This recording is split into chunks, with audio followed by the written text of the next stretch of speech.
क्या आपने कभी सोचा है एक ऐसा भगवान जिनके हाथ अधूरे हैं, जिनके पैर नहीं हैं, फिर भी पूरी सृष्टि उन्हें पुकारती है।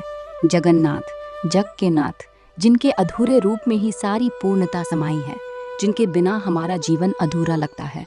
बहुत पुराने समय की बात है। मालवा के राजा इंद्रद्युम्न भगवान विष्णु के ऐसे परम भक्त थे कि उनकी सांसों में बस उनका नाम बसता था। एक दिन खबर मिली, धरती पर नील माधव के नाम से भगवान का एक अनुपम दिव्य रूप छिपा हुआ है। ऐसा रूप कि देखते ही आंखें ठहर जाएं, दिल भर आए। राजा का मन व्याकुल हो उठा। वो रो पड़े, प्रभु मुझे दर्शन दो, मुझे अपना बना लो, मैं तुम्हारे बिना कुछ भी नहीं। उन्होंने अपने सबसे विश्वसनीय सेवकों को चारों दिशाओं में भेज दिया।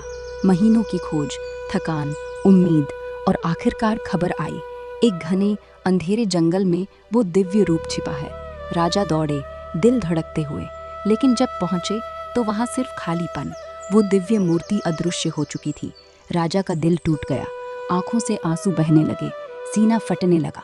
उन्होंने उपवास शुरू किया, रात दिन प्रार्थना, हे प्रभु मुझे मार्ग दिखाओ, मुझे अपना रूप दिखाओ। मैं अधूरा हूँ, लेकिन तुम्हारे बिना तो मैं और भी ज्यादा अधूरा हूँ। तभी आकाश से दिव्य आवाज गूंजी, हे राजा, समुद्र के तट पर जाओ, वहाँ एक दिव्य लकड़ी मिलेगी, उसी से मेरा नया रूप बनाओ। मैं तुम्हारे पास आऊँगा, तुम्हारे भक्तों के बीच। राजा भागे समुद्र किनारे, और सच में लहरों से एक चमकती प्रकाश वाली लकड़ी बहकर आई। उसे जैसे कोई सबसे प्यारा फूल हो वैसे सम्मान से मंदिर में ले आए। फिर एक वृद्ध शिल्पकार दरबार में आया, उसकी आंखों में दिव्य ज्योति, आवाज में गहरा रहस्य। मैं इस लकड़ी से भगवान की मूर्ति बनाऊंगा, लेकिन शर्त है 21 दिन तक कोई दरवाजा नहीं खुलेगा, मैं अकेला रहूं। राजा ने शर्त मान ली। शिल्पकार ने खुद को कमरे में बंद कर लिया।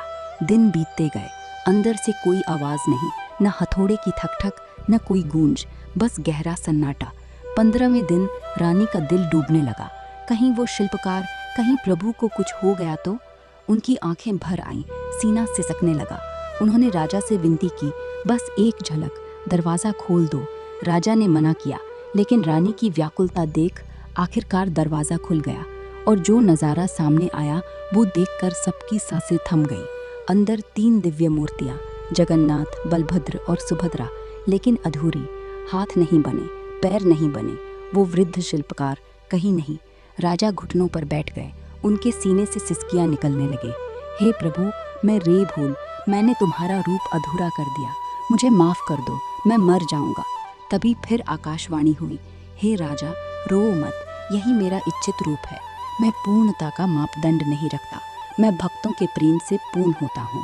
ये अधूरे हाथ इसलिए हैं कि तुम मुझे थाम सको, ये पैर इसलिए नहीं हैं कि तुम मुझे अपने हृदय में चलाओ। मैं तुम्हारा अपना हूँ, तुम्हारे बीच आऊँगा, तुम्हारे साथ रहूँगा। और तब सब समझ गए, वो वृद्ध शिल्पकार स्वयं विश्वकर्मा थे।